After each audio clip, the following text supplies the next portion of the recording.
Si c'est lundi 20 septembre 2025 que le vice-gouverneur professeur Espoir Massama Kissili a procédé au lancement officiel de l'atelier de formation visant le renforcement des capacités des agents et cadres du Fonds de soutien à la création artistique, FOSCA en sigle. La cérémonie s'est tenue en présence du secrétaire permanent de FOSCA, M. Pascal Louzala, du directeur provincial Dieudonné Makila, du chef de division ainsi que de nombreux cadres et agents de la société FOSCA. Dans son allocution, le vice-gouverneur a salué cette initiative louable de FOSCA qui vise à doter ses ressources humaines de compétences renforcées. Il a encouragé d'autres entreprises à emboîter les pas en organisant des formations similaires pour leurs collaborateurs, soulignant l'importance de telles initiatives pour surmonter les défis auxquels les structures sont confrontées. Il a ensuite assuré de l'accompagnement des autorités provinciales à cette dynamique avant de déclarer officiellement l'ouverture de l'atelier. Avant du gouverneur de province qui est en mission à Kinshasa pour lancer l'atelier de renforcement des capacités des agents de FOSCA. Je suis très heureux parce que depuis que je suis en province, je fais toujours une observation selon laquelle la plupart d'agents qui sont dans nos différents services souffrent de renforcement des capacités. Et c'est très important dans tous les domaines. Nous avons des agents qui ont beaucoup de difficultés et qui finalement ne produisent pas les résultats qu'on attend d'eux simplement parce que il n'y a pas trop d'ateliers de renforcement des capacités au niveau des services.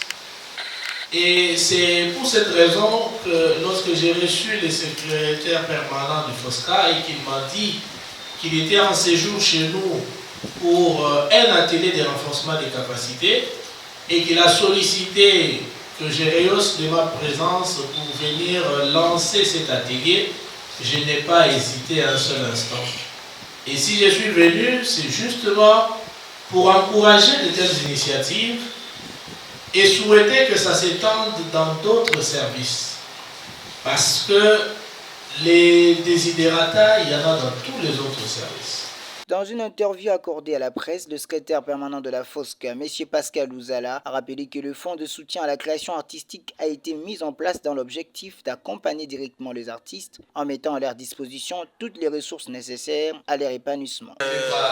C'est un concept qui a été lancé dans les années déjà 2010 par l'UNESCO qui se préoccupait des conditions de travail et de vie des artistes et qui a voulu qui a recommandé aux différents États membres de créer dans leur pays un fonds de soutien à la création artistique. Vous savez que la culture, c'est un des secteurs qui est le moins budgétisé.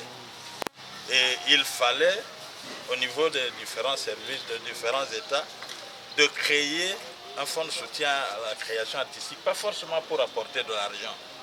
Parce que l'argent, il y a des services comme le fonds de promotion culturelle qui peuvent donner l'argent. Mais pour accompagner les artistes sur le terrain et au quotidien dans l'exercice de la création. De son côté, le directeur provincial a réaffirmé la volonté de l'institution de maintenir un œil vigilant sur le besoin des artistes afin d'assurer un accompagnement efficace. Il a également souligné la vision de la FOSCA, promouvoir un développement durable dans le secteur artistique en apportant un appui concret et structurant aux artistes. Donc nous avons un œil vigilant par rapport à ce que vous faites.